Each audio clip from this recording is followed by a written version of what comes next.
Bienvenue dans ce nouveau numéro de Z-News qui traite de l'actualité de Zilio. Aujourd'hui, je vous présente une nouvelle fonctionnalité qui s'appelle le responsive.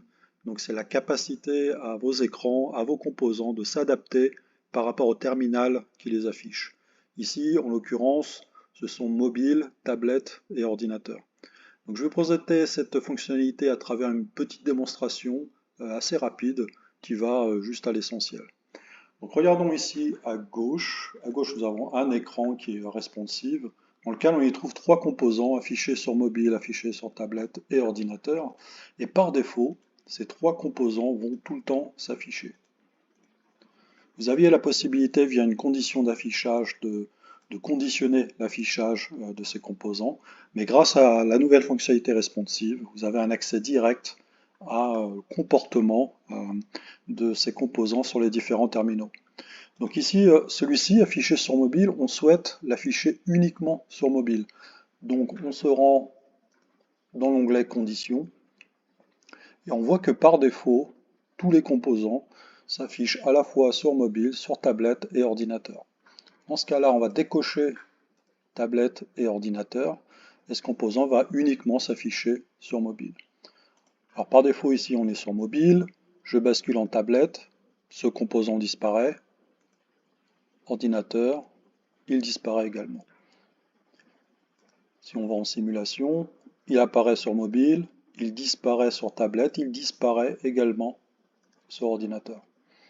Donc on peut procéder de la même façon pour les autres composants. Donc tablette, on souhaite uniquement l'afficher en mode tablette et ordinateur uniquement sur ordinateur. Vous voyez ici, directement depuis l'éditeur, vous avez une vue qui sera fidèle à ce qu'il sera affiché sur le terminal. Vous voyez ici, affiché sur tablette, affiché sur ordinateur. Et vous pouvez évidemment continuer à éditer votre écran, éditer vos composants comme d'habitude.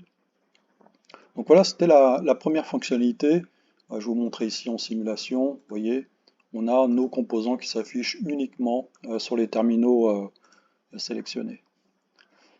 La deuxième fonctionnalité que vous allez pouvoir combiner avec cette première, c'est une extension qui a été créée sur les containers qui va vous permettre d'afficher vos containers dans un mode différent, dans un mode vertical.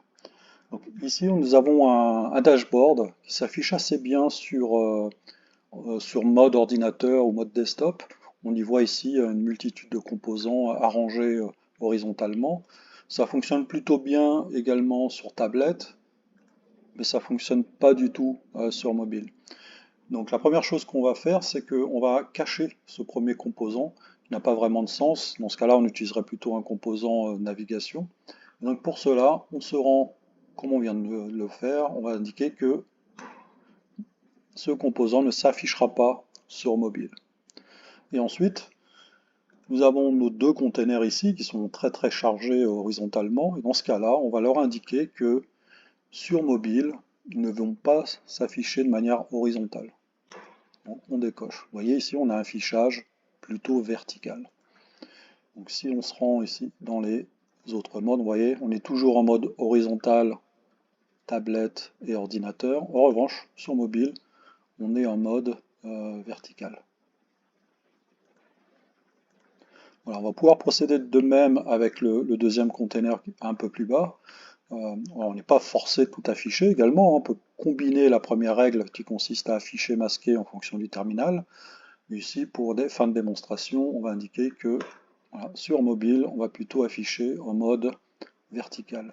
D'ailleurs, ce container devrait passer en taille automatique, ce qui permettrait d'afficher toutes les données. Voilà ce que ça donne. Donc, on va indiquer que c'est l'écran d'accueil. Vous voyez, sur mobile, tout à l'heure c'était illisible. Et bien maintenant, grâce à ce mode vertical conditionné par rapport au mobile, on a la possibilité ici de visualiser de manière beaucoup plus optimale sur mobile.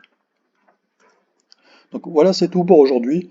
Donc j'espère que vous allez faire un bon usage de ces nouvelles fonctionnalités. J'attends des cas d'usage, des screenshots si possible de vos utilisations. N'hésitez pas à faire des retours également sur le Slack de Zilio.